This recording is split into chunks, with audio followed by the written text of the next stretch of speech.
আসিয়ার বোনের জবানবন্দি। আমার স্বামী ও তার ভাই আগেও বিয়ে করেছিল। তাদের দুজনের স্ত্রী একসাথে বাসা ছেড়ে চলে যায়। একজন না হয় যেতে পারে, কিন্তু দুজনই কেন? নিশ্চয়ই আমার শ্বশুর তাদের সাথেও এমন কিছু করেছে। আমার শ্বশুর বিভিন্ন সময়ে আমাকে জড়িয়ে ধরত। যখন স্বামীকে জানালাম, সে উল্টো আমাকে মারধর করল।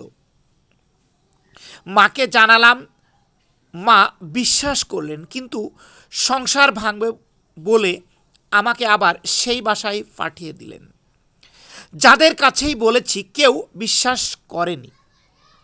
হয়তো কোনো এক রাতে আমার কপালেও আমার বোনের মতোই এমন কিছু ঘটত।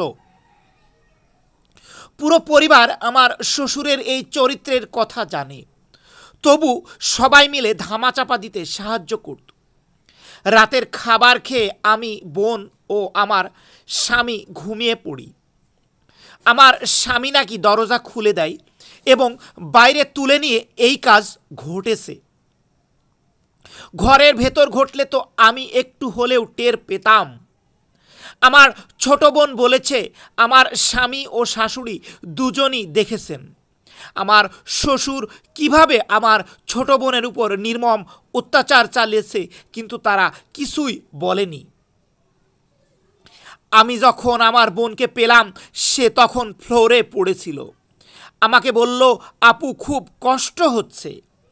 আমি ভাবলাম হয়তো ঠান্ডা লেগেছে। আমি বুঝতেই পারিনি কি ভয়ঙ্কর কিছু ঘটে গেছে। বোন যখন আমাকে জানালো আমার শ্বশুর তাকে ধর্ষণ করেছে, আমি আমার স্বামীকে বললাম, তোমার বাবা আমার বোনের সঙ্গে এমন করেছে, এর আগেও আমার সঙ্গে করার চেষ্টা করেছিল। আমি কি আমার বাবা মাকে ফোন করে জানাবো? এ কথা শুনে আমার স্বামী রেগে গিয়ে আমাকে প্রচণ্ড মারধর করলো এবং দরজা বন্ধ করে দিল। পুরো পরিবার মিলে আমাকে হুমকি দিল, তোর বোনকে মেরে ফেলবো। সকালবেলা দরজা খোলা হলে দেখি আমার ছোট বোনের মুখ দিয়ে ফেনা বের হচ্ছে, গলায় আঘাতের চিহ্ন ও ছটফট করছে। ওরা সবাই মিলে আমার বোনকে শেষ করে দিতে চেয়েছিল। হয়তো আশেপাশের মানুষজন এসে যাওয়ায় মারতে পারেনি। আমার শাশুড়ি মেয়ে মানুষ হয়েও আমাদের কষ্টটা বুঝেনি, সেও তাদেরকে সহযোগিতা করেছে। আমি সবার সর্বোচ্চ শাস্তি চাই। এখানে বলে রাখা ভালো, এরা শিশুটিকে জিনে ধরেছে বলে এলাকার কবিরাজের কাছে নিয়ে যায়। কবিরাজ জানায় এটি মোটেও জিনের কাজ না।